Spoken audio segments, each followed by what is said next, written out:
Cook with Comali season 5ல ஷாலின் ஜோயா பற்றி தொடர்ந்து நெகட்டிவ் கமெண்ட்ஸ் வந்துட்டே தான் இருக்குது. ஷாலின் ஜோயா மற்றவங்கள மரியாதை குறைவாக பேசுறது கூட ஒரு விதமான கண்டென்ட் தான். ஸோ தயவு செஞ்சு இந்த விஷயத்தை பற்றி தப்பாக பேசாதீங்க அப்படின்னு சொல்லிட்டு ஷாலின் ஜோயா பேசின சில விஷயங்கள் இப்போ சோஷியல் மீடியாவில் வைரல் ஆகிட்டு வருது.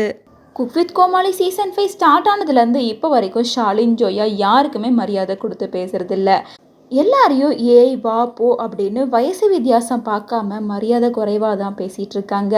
இந்த விஷயத்த பல பேர் பல விதத்தில் ஷாலின் ஜோயாவுக்கு சொல்லியிருந்தாலும் இன்னைக்கு வரைக்கும் அந்த விஷயத்த அவங்க சரி பண்ணிக்கவே இல்லை. போன வாரம் டெலிகாஸ்ட் ஆன ஷோவில் கூட மாதம்பட்டி ரங்கராஜா மரியாதை இல்லாமல் கூப்பிட்டுருப்பாங்க.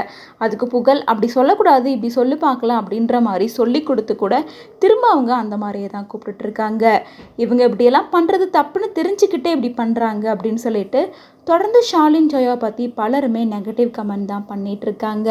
இன்னொரு பக்கம் வழக்கம் போல் ஷாலின் ஜோயா பண்ணுறது எல்லாமே சூப்பர் தான். அவங்க சூப்பராக குக் பண்ணிட்டு இருக்காங்க. அவங்க பேசுறது க்யூட்டாக இருக்குது.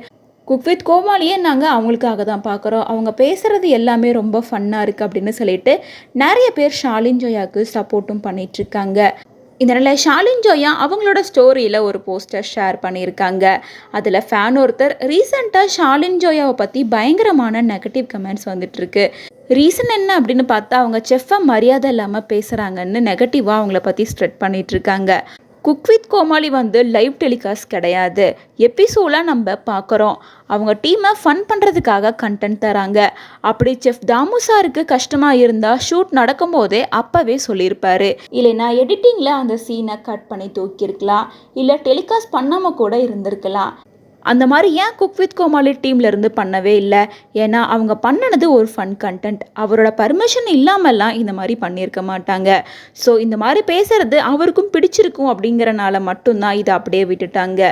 ஸோ தேவையில்லாமல் எந்த ஒரு ரூமர்ஸையும் நெகட்டிவ் கமெண்ட்ஸையும் பண்ணாதீங்க அப்படின்னு சொல்லியிருக்காங்க. மேலும் ஷாலின் ஜோயா அந்த போஸ்ட்டுக்கு கீழே இக்னோர் நெகட்டிவிட்டி, ஆல்வேஸ் ஹாப்பி அப்படின்ற மாதிரி மென்ஷனும் பண்ணியிருக்காங்க.